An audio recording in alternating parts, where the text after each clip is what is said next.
تو یہ بارش کے متعلق کہتے ہیں کہ جی فلاں ستارے کی وجہ سے بارش ہوئی ہے اور فلاں ستارے کی وجہ سے یہ اس طرح کے، یعنی بہت سے تصورات ہیں اس طرح کے. جی جی تو اس کے بارے میں آگاہی دیجیے گا کہ اللہ کے نبی صلی اللہ علیہ وسلم سے کوئی فرمان منقول جی ہے؟ بالکل، نبی صلی اللہ علیہ وسلم کی حدیث ہے. رسول اللہ صلی اللہ علیہ وسلم نے ایک صبح نا فجر کی نماز پڑھائی، رات بارش ہوئی تھی. جی تو فجر کی نماز پڑھا کے رسول مکرم صلی اللہ علیہ وسلم صحابہ سے مخاطب ہوئے. آپ نے کہا کہ اللہ رب العالمین نے کہا ہے، یہ حدیث قدسی ہے، اللہ تعالیٰ نے کہا ہے کہ میرے بندوں میں سے کچھ بندوں نے صبح کی ہے، وہ مجھ پر ایمان لانے والے ہیں اور ستاروں کے ساتھ کفر کرنے والے ہیں، اور کچھ بندوں نے صبح کی ہے، وہ ستاروں پر ایمان لانے والے ہیں اور میرے ساتھ کفر کرنے والے ہیں. یہ رب العالمین نے کہا. بہت بڑا جملہ ہے، بہت بڑا جملہ ہے. پھر رسول مکرم صلی اللہ علیہ وسلم نے کہا کہ جس نے یہ کہا ہے نا کہ ہم اللہ کے فضل اور اللہ کے کرم سے بارش دیے گئے ہیں، یہ اللہ کی فضل و کرم سے ہمیں بارش ملی ہے، وہ میرے اوپر ایمان لانے والا ہے اور ستاروں کے ساتھ کفر کرنے والا ہے. اور جس نے یہ سمجھا کہ فلاں ستارے کے فلاں جگہ پر آنے سے اور فلاں جگہ پر جانے سے بارش ہوئی ہے، اس نے میرے ساتھ کفر کیا ہے اور ستاروں پر اس کا ایمان ہے. یہ حدیث ہے صحیح، فرمان ہے رسول مکرم صلی اللہ علیہ وسلم کا.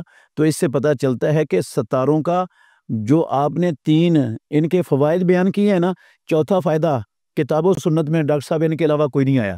یعنی انسان کی زندگی پہ کوئی ستاروں کا کسی قسم کا کوئی اثر نہیں، کوئی تعلق نہیں. تو مفتی صاحب یہ بتائیے گا کہ بس اوقات انسان، چونکہ انسان ہے نا، ذہن میں کبھی اس طرح کا خیال آ جاتا ہے، ڈر پیدا ہو جاتا ہے، حالانکہ وہ عقیدہ توحید پہ قائم ہے، جانتا ہے کہ یہ نحوست، بدشگونی وغیرہ، توہم پرستی کچھ نہیں ہے، لیکن پھر بھی بس اوقات دل میں کوئی ڈر پیدا ہو جاتا ہے. تو اس کے بارے میں کوئی دعا وغیرہ منقول ہے ذات رسالت مآب صلی اللہ علیہ وسلم سے، یا کوئی اس طرح کا ورد ہو تو وہ بتا دیجیے گا. سب سے پہلے تو ڈر پیدا اگر ہوتا ہے تو یہ تو اچھی بات ہے. ہمیشہ اللہ کی نافرمانی والے کام سے، شرک والے کام سے، کفر والے کام سے بندے کو ڈرتے رہنا چاہیے بے شک. اور ہمیشہ آگاہ رہنا چاہیے، اور اس خوف میں رہے کہ کہیں ایسا نہ ہو کہ مجھ سے کوئی ایسی غلطی ہو جائے جس غلطی سے میرے اعمال ہی نہ برباد ہو جائیں، اور میری زندگی ساری تباہ و برباد نہ ہو جائے، اور میری ساری محنت برباد نہ چلی جائے، اور میرا رب مجھ سے ناراض نہ ہو جائے، اور میں کہیں جہنم کا ایندھن نہ بن جاؤں. تو یہ ڈرنا تو اچھی بات ہے، ڈرتے رہنا چاہیے بندے کو ہمیشہ. جو ڈر جاتا ہے نا وہ بچ جاتا ہے. ڈاکٹر صاحب جو خوف ختم کر دیتے ہیں نا اس طرح کی چیزوں سے، وہ پھر مبتلا بھی ہو سکتا ہے اس سے، اس کے اندر مبتلا ہو جائے گا. تو یہ ڈر اچھی بات ہے. ڈرے گا تو پھر ان چیزوں کا خیال بھی رکھے گا، ان کو سمجھنے کی کوشش بھی کرے گا، اور پھر ان سے بچنے کی کوشش بھی پوری کی پوری کرے گا.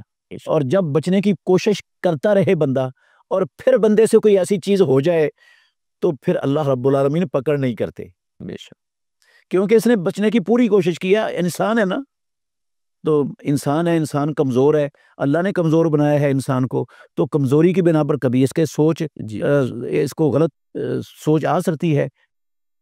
کمزور ہے انسان، غلط سوچ آ سکتی ہے. تو اس غلط سوچ پر جو کوشش کے باوجود بندہ بچنے کی کوشش کرتا ہے، پھر بھی غلط سوچ آ جاتی ہے. تو جب سوچ آ جائے نا، حدیث میں سے ہمیں پتہ چلتا ہے اس سوچ کو پھر کھینچنا نہیں چاہیے، اس سوچ کے پیچھے نہیں چلنا چاہیے، اس سوچ میں مشغول نہیں ہونا چاہیے، بلکہ اس کو اپنے دماغ سے فوراً جھٹک دینا چاہیے، اور جھٹک کر ایسی سوچ کو اعوذ باللہ من الشیطان الرجیم پڑھے اور اس طرح کر دے. انشاءاللہ الرحمن یہ سوچ جو شیطان نے اس کے ذہن میں پیدا کی تھی، یہ سوچ ختم ہو جائے گی. یعنی جو وسوسات دل میں آ رہے ہیں وہ اس برکت سے، اس سے ختم ہو جائیں گے.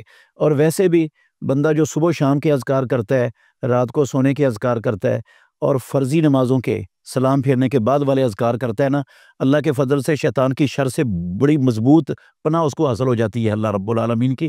پھر شیطان اس کے دماغ میں ایسے وسوسے ڈالنے میں کامیاب ہوتا ہی نہیں، اور وہ ان وسوسوں کا شکار نہیں ہوتا. بندہ جو ان اذکار کی پابندی کرتا ہے وہ محفوظ ہو جاتا ہے. تو اذکار کی پابندی کرنی چاہیے مسلمانوں کو ان سے بچنے کے لیے. پھر بھی اگر انسان ہے، کمزور ہے، اگر کوئی ایسا وسوسہ آ گیا ہے تو فوری طور پر اپنا چہرہ بائیں طرف کر کے تھوڑا سا اور بائیں کندھے پر پھوار پڑنی چاہیے، تھو کی 3 مرتبہ تھو کرے. انشاءاللہ الرحمن یہ سلسلہ ختم ہو جائے گا ایسے خیالات آنے کا ذہن میں.